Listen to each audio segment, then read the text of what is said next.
Good morning. कल हमने discuss किया था बायोट सावर्ट लॉ और उसकी एक एप्लीकेशन। बायोट सावर्ट लॉ में था the magnetic field due to a small current element I D L is given by D B equal to mu naught upon 4 pi I D L sine theta upon R square. ठीक है। और उसका एक application भी discuss किया था हमने, magnetic field due to a circular loop of radius R carrying current I at its centre O. ठीक है। तो इसका एक फार्मूला बताया था हमने कि फार्मूला बहुत ज़रूरी है, B equal to mu naught I upon 2 R. ठीक है।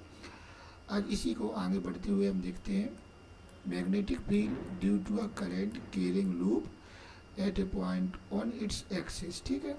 इट्स एक्सिस मतलब ये क्या है, एक करंट कैरिंग सर्कुलर लूप है, एक पॉइंट पी है जो इसके एक्सिस पर लाइट कर रहा है। कहाँ पर है? एक्सिस पर। तो इस पॉइंट पी पर हमें मैग्नेटिक फील्ड फाइंड आउट करना है। ठीक है। इसका सबसे इस टॉपिक का सबसे इम्पोर्टेंट क्या है, इसका डायग्राम ही सबसे इम्पोर्टेंट है। डायग्राम बन जाएगा तो हमें ये समझ में आएगा। डेरिवेशन सिंपल है, सिर्फ इसका डायग्राम ही मेन है। ठीक है। और जो आप कहेंगे कि ये तो सब उस पर पढ़ा हुआ है यूट्यूब पर, लेकिन यूट्यूब पर हमारे जो लेक्चर में क्या डिफरेंस है, हम नोट्स बेस्ड स्टडी कर रहे हैं। फिजिक्स में क्या होता है, हम पढ़ लेते हैं 15-20 मिनट का टॉपिक पढ़ लेते हैं, बाद में कि लिखना क्या है। तो मैं पहले नोट्स बना रहा हूँ, उसके बाद फिर इसको डिस्कस कर रहा हूँ। इसलिए मेरी जो स्टडी है वो नोट्स बेस है। आप वीडियो रोक के इसके नोट्स भी बना सकते हैं। ठीक है। ऐसा आपको कहीं नहीं मिलेगा। बहुत से लेक्चर 30-30 मिनट के एक टॉपिक पे लेक्चर होते हैं, बाद में कन्फ्यूजन हो जाता है कि हमें लिखना क्या है। ठीक है। जस्ट वही है कि जैसे हम 3 घंटे की फिल्म देख के आते हैं तो बाद में उस फिल्म को जब समराइज करें कि इसकी मेन बात क्या है वो नहीं लिख पाते। ऐसे ही फिजिक्स में होता है कि हम टॉपिक पढ़ तो लेते हैं, कौन सी बात नोट करनी कौन सी नहीं करनी वो समझ में नहीं आती, इसलिए फिजिक्स कठिन हो जाती है। तो मेरा मेन एम है नोट्स प्रोवाइड कराना। ठीक है। अच्छे से अच्छे नोट्स प्रोवाइड कराना। आप अच्छे से वीडियो रोक कर नोट्स बना सकते हैं। ठीक है। चलिए आगे बढ़ते हैं हम। इसमें जैसे हमने कहा कि सभी डेरिवेशन का एक मेन कंसेप्ट होता है, इसमें मेन है डायग्राम। तो हम पहले डायग्राम देख लेते हैं। ठीक है। उसी सीट लेके आए इसमें डायग्राम समझने के लिए हमें। देखते हैं हम डायग्राम क्या है। ठीक है। ये क्या है, करंट कैरिंग सर्कुलर लूप है। ये दो अपोजिट क्या हो गए हैं, करंट एलिमेंट। इसके दो हमने करंट एलिमेंट ले लिए। ठीक है। रेडियस ए हो गई, डायमीटर नहीं है, ये रेडियस ए है। ठीक है। रेडियस ए, करंट फ्लो हो रही आई।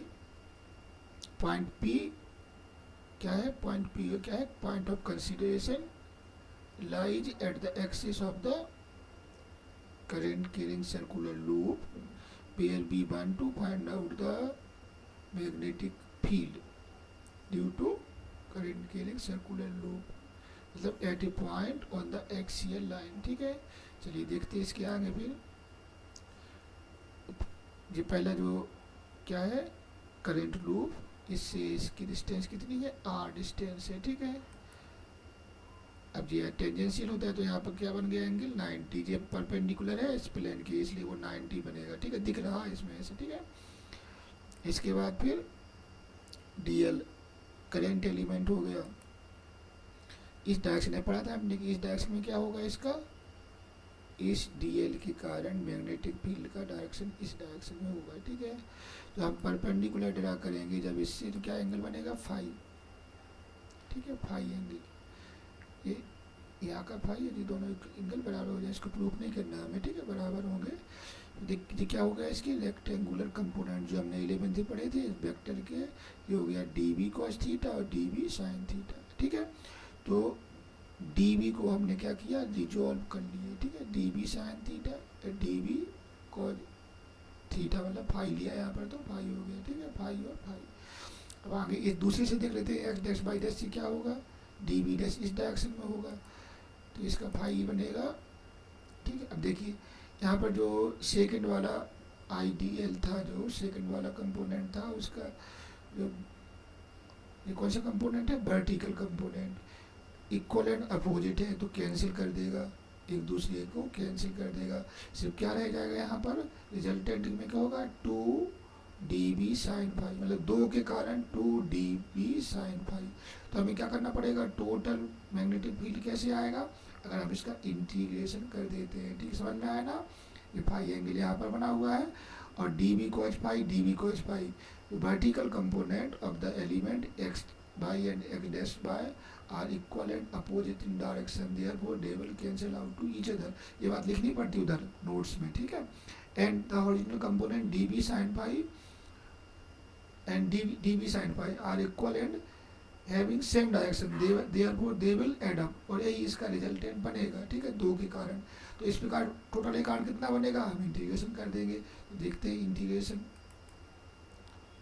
ठीक है, तो अब देखते हैं, अब हम आगे बढ़ते हैं। हम डायग्राम समझ लिया था यहाँ पर। तो क्या हो गया था, the vertical component of current element D L and D L dash are equal and opposite, therefore they will cancel out to each other, and the horizontal component dv sin phi plus dab sin phi दोनों plus हो जाएंगे। क्यों हो जाएंगे, क्योंकि वो same direction में है। ठीक है, तो टोटल मैग्नेटिक फील्ड कितना बन जाएगा, ठीक है, ये वाला। ठीक है, यहाँ पर देख लीजिए आप थोड़ा। तो dv क्या हो जाए, जानते हैं हम, mu naught 4 pi I D L sine pi 90/r²। ठीक है, 90 कहाँ से आ गया है, 90 एंगल था यहाँ पर। ठीक है जी, 90 था। तो डी बी इक्वल टू कितना हो जाएगा, इतना हो जाएगा। ठीक है, तो total magnetic field due to current carrying circular loop, integration कर देंगे डी बी साइन फाई। ठीक है, डी बी साइन फाई। जब हमने इंटीग्रेशन किया यहाँ पर, तो इस प्रकार वैल्यू पुट करेंगे साइन फाई की। साइन फाई हो गया डी एल, देखो इसमें सब कांस्टेंट है, केवल डी एल ही उसमें रहेगा इंटीग्रेशन में। अब साइन फाई कहाँ से आएगा बताइए, साइन फाई क्या होता है, परपेंडिकुलर अपॉन हाइपोटेन्यूज, तो क्या होता है। तो परपेंडिकुलर कितना है, आर, और ये कितना है हाइपोटेन्यूज, यहाँ पर 90 के अपोजिट कितना हो जाएगा, आर। तो आर अपॉन आर, ये साइन फाई हो गया, आर अपॉन आर। और डी एल कितने इक्वल टू कितना हो गया, देखो 2 पाई आर, 2 पाई आर। इसकी रेडियस आर है, इस आर में और इस आर में डिफरेंस है। ये तो आर यहाँ डिस्टेंस है, और ये कैपिटल आर है, क्या है, इसकी रेडियस है। ठीक है, इसको बचाने के लिए हम यहाँ स्मॉल ए ले लेते हैं, स्मॉल ए। चलो चल जाएगा, इसमें भी आपने आर ले लिया तो आर से ध्यान रखेंगे। तो आर क्या है, रेडियस ऑफ सर्कुलर लूप। देखिए आप जब सॉल्व करेंगे तो इस प्रकार कुछ आ गया। ये आर क्यूब कहाँ से हो गया, देखो R cube R square plus X square है। ये कौन सा एंगल बन रहा है, राइट एंगल। तो पाइथागोरस थ्योरम से R equal to R square plus X square. ठीक है, जब इसको सॉल्व किया, B equal to mu 0/4 pi, इस प्रकार कुछ बनेगा। आर की वैल्यू पुट कर देते हैं तो क्या बनेगा, देखो आर क्यूब मतलब R square plus X square, under root में है तो उसमें 3 की पावर हो जाएगी, तो 3/2, ये अंडर रूट में है, और फिर यहाँ पे 3 की पावर है तो कितना हो जाएगा, 3/2। ठीक है, तो ये क्या बन जाएगा, B equal to mu naught I R square to R square plus X square का होल स्क्वायर ना, क्या होगा 3/2। ठीक है, 3/2। तो for coil of N turns कितना बन जाएगा, इसमें एन से मल्टीप्लाई कर देंगे। ठीक है, एक सबसे इम्पोर्टेंट फॉर्मूला है इस चैप्टर का। और ये क्या आ गया, टोटल मैग्नेटिक फील्ड। ठीक है, total magnetic field due to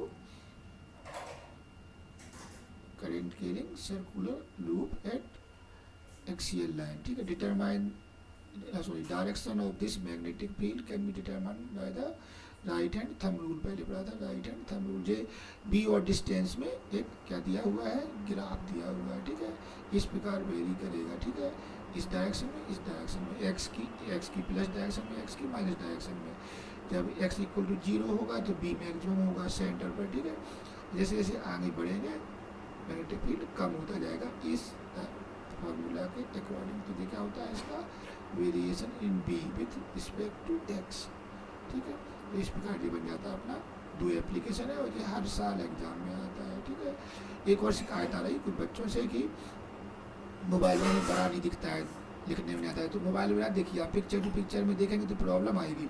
आप डायरेक्ट जाइए यूट्यूब साइट पर, लिंक से देखिए, और स्क्रीन बड़ी की तो बड़े क्लियर दिखेगा, लैपटॉप जैसा ही दिखेगा। बस आप पिक्चर इन पिक्चर में ना देखिए। ठीक है, थैंक यू।